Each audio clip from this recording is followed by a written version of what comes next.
Students, chemistry 10th में आज हमारा लेक्चर नंबर 8 है और चैप्टर नंबर 9 के हम शॉर्ट जो क्वेश्चन आंसर हैं उन्हें देख रहे हैं। तो आज हमारा जो क्वेश्चन नंबर 6 है उसका हम आंसर देखेंगे। तो पहले हम क्वेश्चन नंबर 6 देखते हैं कि क्वेश्चन नंबर 6 है क्या। क्वेश्चन नंबर 6 है जी, graphical picture of a reversible reaction. कि कोई भी हमारे पास जो रिवर्सिबल रिएक्शन है, अगर हम उसका ग्राफ जो ड्रा करें, शोज दैट, वो ये शो करता है that at time of equilibrium, कि उस टाइम पर जब इक्विलिब्रियम अचीव होता है, वो मेंटेन होता है, उस वक्त क्या होता है, द ग्राफ और the reactant and product become parallel to the time axis. कि हमारे पास जो रिएक्टेंट और प्रोडक्ट का जो ग्राफ है वो पैरेलल हो जाता है किसके, जो टाइम एक्सिस है उसके बिल्कुल पैरेलल हो जाता है। तो हम ने यहाँ पर ग्राफ ड्रा किया, हम इसे देखते हैं कि हमें वो क्या चीज़ समझाना चाह रहे हैं। तो आपने देखना है कि ये हमने ग्राफ ड्रा किया है, हमारे पास जो एक्स एक्सिस है इस पर टाइम है, ठीक है, और वाई एक्सिस पे कंसंट्रेशन हमने रखी हुई है। अब हमने एक चीज़ याद रखनी है कि ये हमारा जो ओरिजिन है, यहाँ पर ये हमारे जो प्रोडक्ट है और ये हमारे क्या है, रिएक्टेंट है, रिएक्टेंट और प्रोडक्ट है। अब हमने देखना ये है कि यहाँ पर जो ओ शुरू हुआ तो ये जो कर्व है सी और डी की, अब ओरिजिन पे क्या है कि सी और डी की जो कंसंट्रेशन है वो क्या है, minimum concentration of C and D. यहां पर ओरिजिन में क्या है, सी और डी की जो कंसंट्रेशन है वो मिनिमम है, सबसे कम है। अब आस्ता आस्ता क्या होता है कि जैसे जैसे वक्त गुजरता गया तो सी और डी की जो कंसंट्रेशन है वो बढ़ती जा रही है, सी और डी की कंसंट्रेशन क्या हो रही है, बढ़ती जा रही है। अब यहाँ पर ऊपर हमने देखना है, यहाँ पर जो ए और बी है उनकी कंसंट्रेशन मैक्सिमम है, maximum concentration of A and B. यहां पर ए और डी की कंसंट्रेशन क्या है, मैक्सिमम, मतलब ये कि उनकी मिकदार सबसे ज्यादा है। यहां पर ओरिजिन पे सी और डी की कंसंट्रेशन सबसे कम है और यहां पर जो ए और बी की कंसंट्रेशन है वो सबसे ज्यादा है। अब जैसे जैसे रिएक्शन जो आगे जा रहा है, रिएक्शन चल रहा है, तो हमारे पास क्या होता है कि सी और डी की कंसंट्रेशन बढ़ती जा रही है, इसलिए इनकी ये जो कर्व है वो भी क्या हो रही है, ऊपर की तरफ जा रही है, ठीक है, उसकी कंसंट्रेशन क्या हो रही है, बढ़ रही है, ठीक है, कंसंट्रेशन क्या हो रही है, बढ़ रही है। जैसे टाइम बढ़ रहा है कंसंट्रेशन सी और डी की भी बढ़ रही है।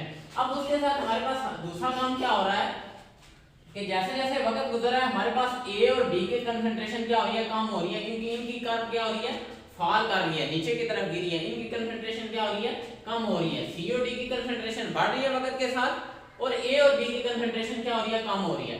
अब एक वक्त ऐसा आएगा जब ए और बी और सी और डी की जो कंसंट्रेशन है ये बिल्कुल इक्वल आ जाएंगी, ए और बी और सी और डी की कंसंट्रेशन क्या हो जाएंगी, बिल्कुल इक्वल आ जाएंगी। मतलब ये कि हमारे पास जो आता है, जो रिएक्टेंट है और जो प्रोडक्ट है, उनकी जो अमाउंट है वो बिल्कुल क्या हो जाती है, इक्वल हो जाती है।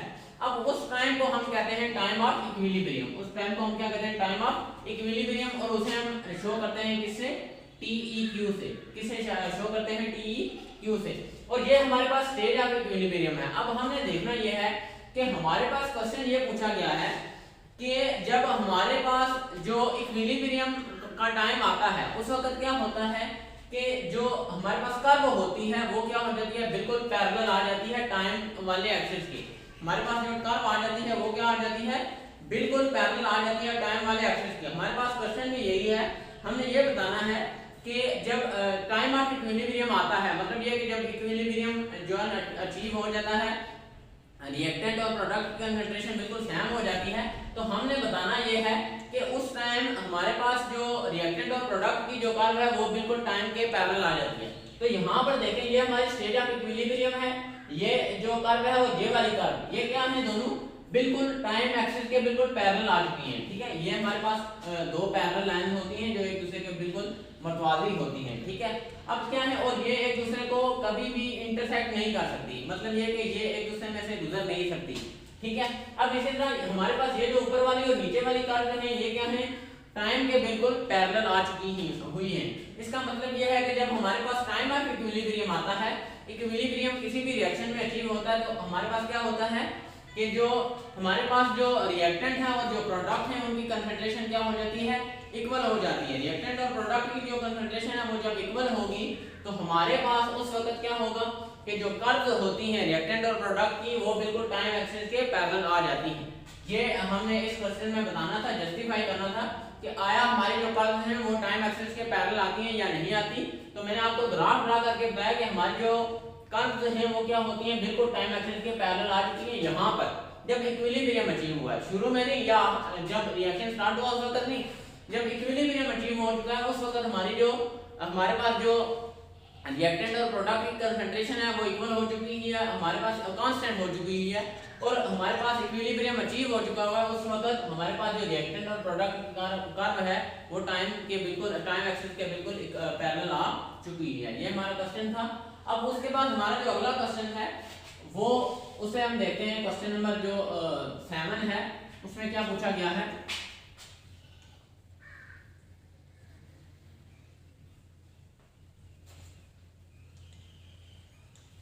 अब क्वेश्चन नंबर 7 में ये पूछा गया है कि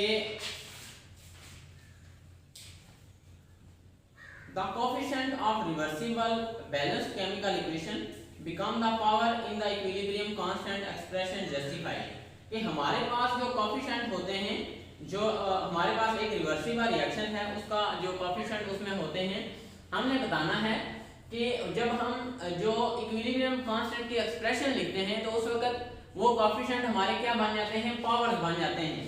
हमारे पास जो एक्सप्रेशन में होता है कि जब हम बैलेंस केमिकल इक्वेशन है हमारे पास, उसके जो कोएफिशिएंट होते हैं, जब हम उनकी इक्विलिब्रियम कांस्टेंट की एक्सप्रेशन लिखते हैं तो वो कोएफिशिएंट क्या बन जाते हैं, पावर बन जाते हैं। तो मैं आपको यहाँ पर जो बताता हूँ इसका आंसर, इसका समझाता हूँ इस क्वेश्चन को कि हमारे पास एक जनरल रिएक्शन है। ये हमने एक जनरल रिएक्शन लिखा है, ये रिवर्सिबल रिएक्शन है।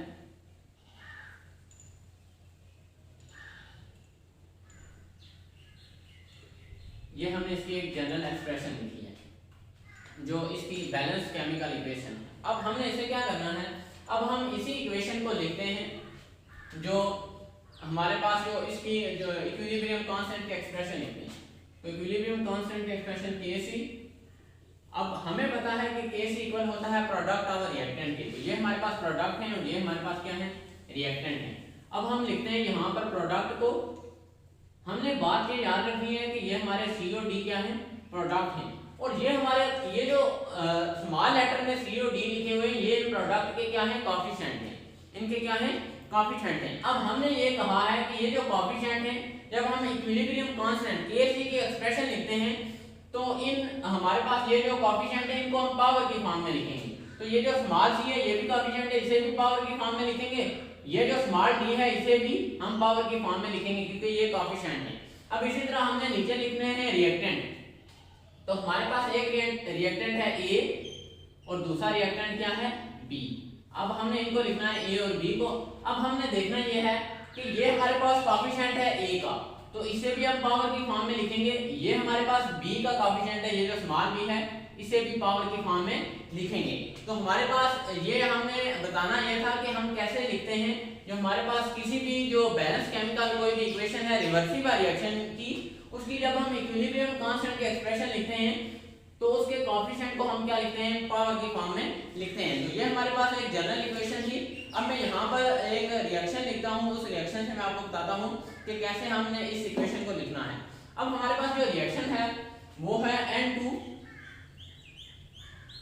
और हाइड्रोजन का H2 का। अब इन दोनों ने मिलकर क्या बनाया है, अमोनिया बनाया है 2NH3। अब ये बैलेंस केमिकल इक्वेशन है, ये हमारे पास क्या है, एक बैलेंस केमिकल इक्वेशन है और ये हमारे पास रिवर्सिबल रिएक्शन।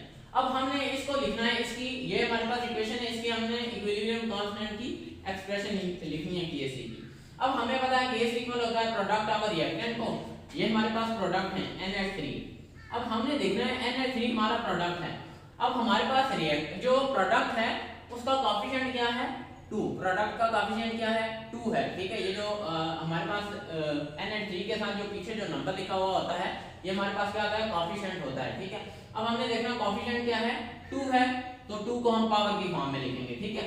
अब इसी तरह देखें, हम नीचे रिएक्टेंट को लिखते हैं, पहले N2 को लिखते हैं। अब देखें N2 के पीछे साथ कोएफिशिएंट 1 है, हम उसे नहीं लिखेंगे। अब इसी तरह हम लिखते हैं H2 को। अब हमने देखा कि H2 के पीछे जो कोफिशिएंट है वो क्या है 3। अब 3 को हम क्या लिखेंगे पावर की फॉर्म में लिख लेंगे। तो हमने इस क्वेश्चन में ये बताना था कि कैसे हम कोफिशिएंट को जब हम जो बैलेंस केमिकल इक्वेशन है रिवर्सिबल रिएक्शन की उसके जो कोफिशिएंट होते हैं जब हम इक्विलिब्रियम कांस्टेंट के एक्सप्रेशन लिखते हैं तो उन कोफिशिएंट को हम कैसे पावर की फॉर्म में लिखते हैं। तो ये हमने जो एक्सप्रेशन से जो इक्वेशन लिख के आपको मैंने बताया कि कैसे हम जो कोफिशिएंट है उन्हें लिखते हैं पावर की फॉर्म में। अब उसके बाद हमारा जो अगला क्वेश्चन है उसे हम देखते हैं क्वेश्चन नंबर 8 को। क्वेश्चन नंबर 8 है हमारे पास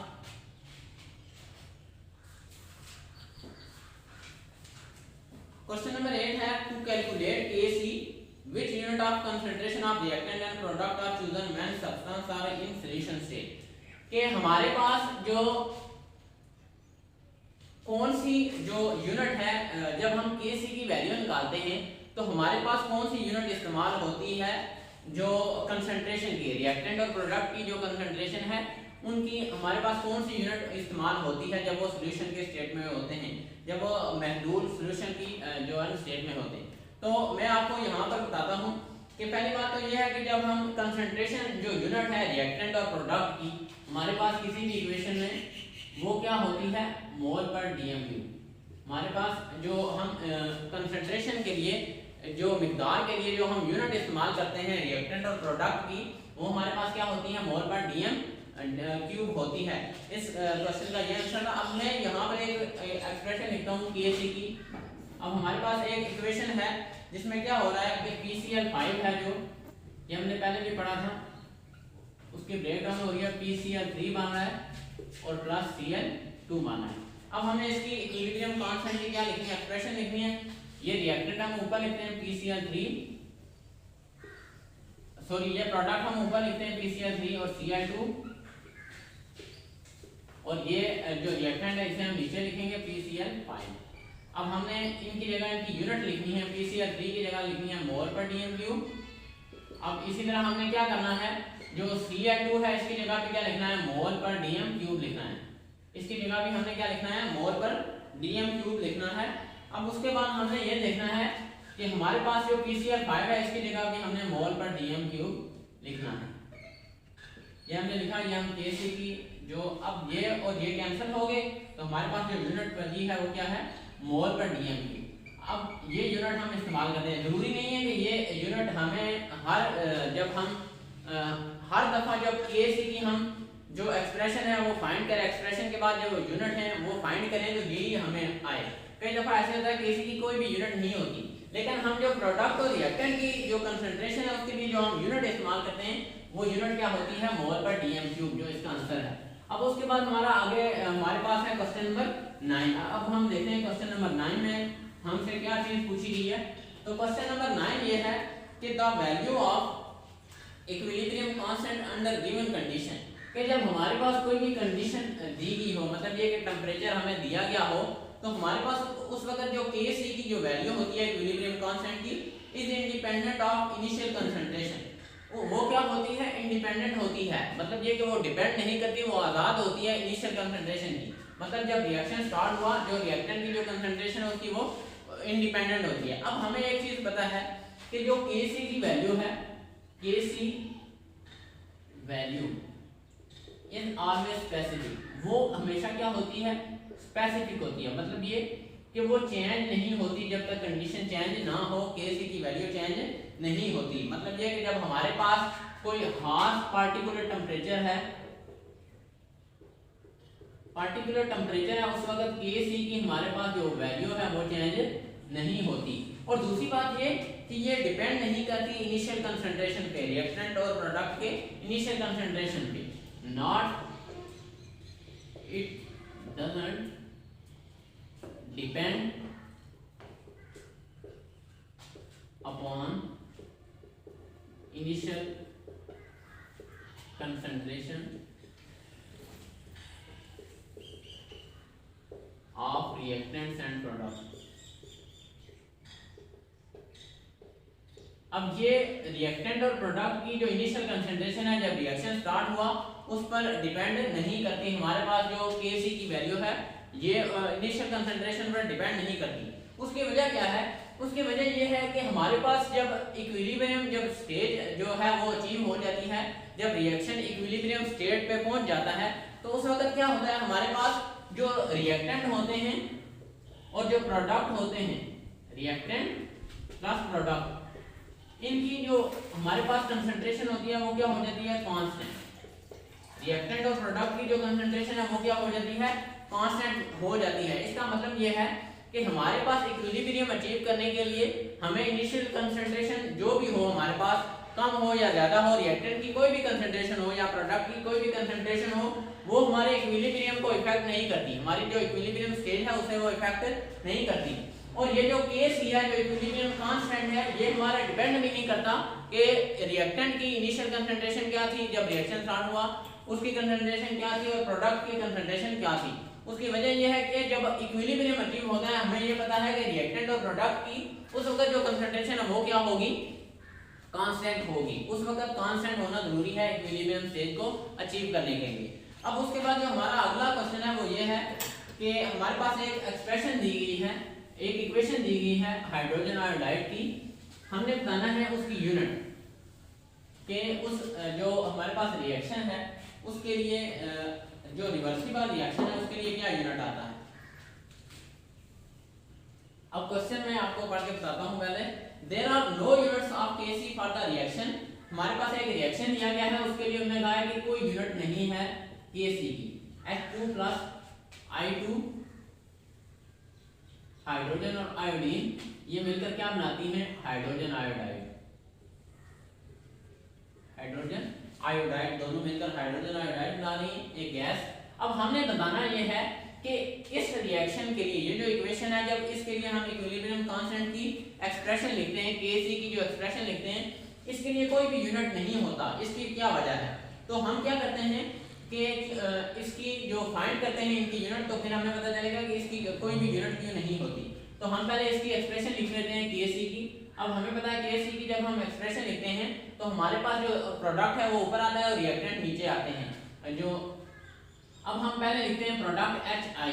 अब हमने पहले क्वेश्चन में पढ़ा, 7वें क्वेश्चन में, कि हमारे पास जो ये जो कोएफिशिएंट होता है, ये जब हम एक्सप्रेशन लिखते हैं तो ये क्या बन जाता है, पावर बन जाता है, ठीक है। तो 2 क्या बन जाएगा, यहाँ पर HI की पावर बन जाएगा। अब इसी तरह हम ये लिखते हैं H2, अब इनके साथ कोएफिशिएंट 1 है, इसी तरह लिखेंगे। अब यहाँ पर लिखते हैं I2, इन्हें भी इसी तरह लिखेंगे।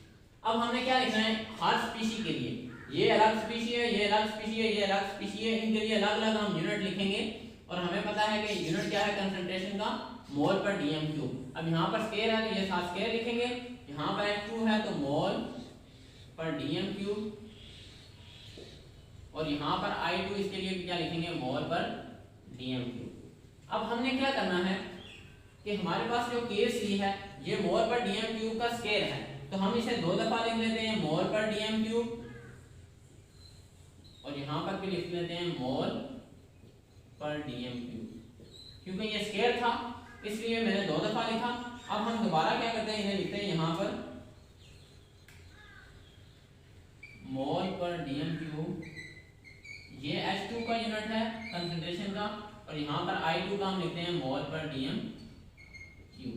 अब हमने क्या करना है कि हमें पता है ये वाली जो हमारी यूनिट है इससे कैंसिल हो जाएगी, ये वाली यूनिट इससे कैंसिल हो जाएगी। अब हमारे पास जो आंसर बचा है Kc का, Kc इज इक्वल टू 1। अब हमारे पास जो सारी यूनिट थी वो क्या हो चुकी हैं, कैंसिल हो चुकी हैं। हमारे पास जो आंसर आया वो 1 आया है।